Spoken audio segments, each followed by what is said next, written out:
magiging choosy ka na ba sa mga roles sa movies? Ay, hindi po ako magiging... Hindi po ako magiging choosy sa mga projects in the future. Tulad nga po nasabi ni Miss Vilma na you're always as good as your last. And she always stressed the value of humility and everything as a learning experience. And I know sa lahat ng projects, marami po ako matutunan doon. Willing ka ba to do an awkward role? Awkward? May mga in my life movie. Oo naman, of course. Given the right material po, of course, isa po yan sa mga pangarap kong mangyari sa akin. Before everything about her, may fear ka ba? Kasi yung AC, wala dito si Kim. Iba yung party. May fear ka ba na baka yung kasuportahan? Ay, Fandom.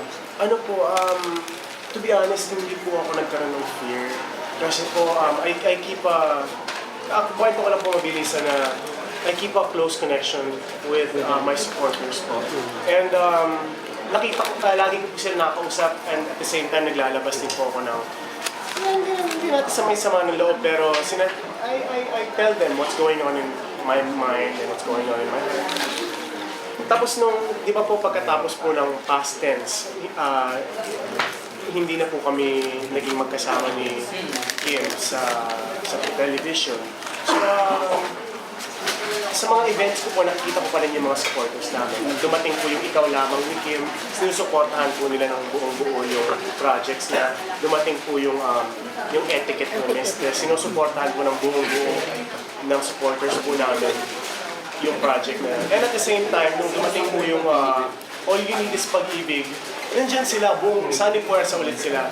At ina-assure po nila kami na together or not together on your separate projects, we will support kasi we know naman, alam naman daw po nila na everyone has to grow.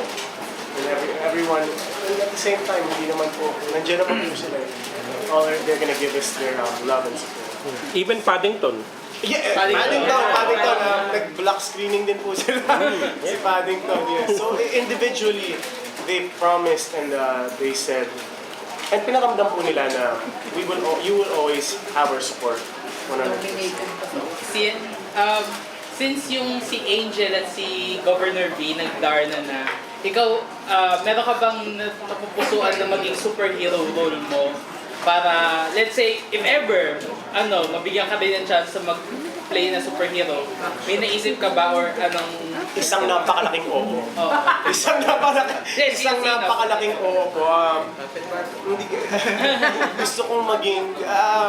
isa po yan sa mga pangarap ko po na maging isang superhero. Hindi po. Medyo mahirap ikot-ikot.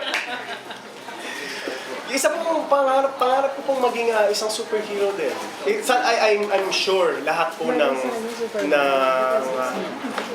artista pangarap po maging isang superhero para gumanap na isang tinitingala ng mga kabataan at the same time. To be a role model. Anong particular superhero ka bang inaay?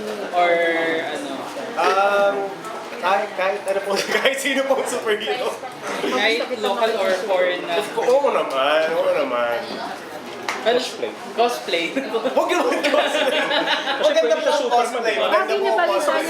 May marami, nangongolekta po ako ng Younger Superman. Nangongolekta po ako ng sabihin natin yung mga cosplay weapons, cosplay swords, cosplay Transformers. That's right. Mahilig po ako sa ganyan. Mahilig din po ako sa mga Marvel.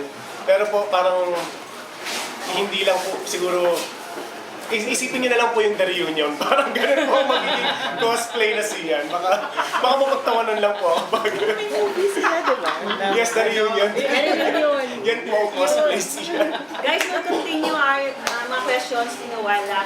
Pagbigyan lang muna natin TV Girls kasi they have separate lang. Ayun, game na. Kayo muna, and then Grabe. continue natin yung sa Imagine niyo ako magkuha.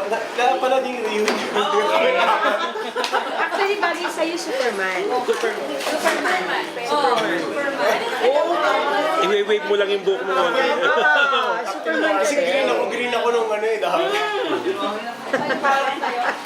Ay, naglalaan. Ay, medyo mahirap na yun po ang cosplay group. Ben, tayo na.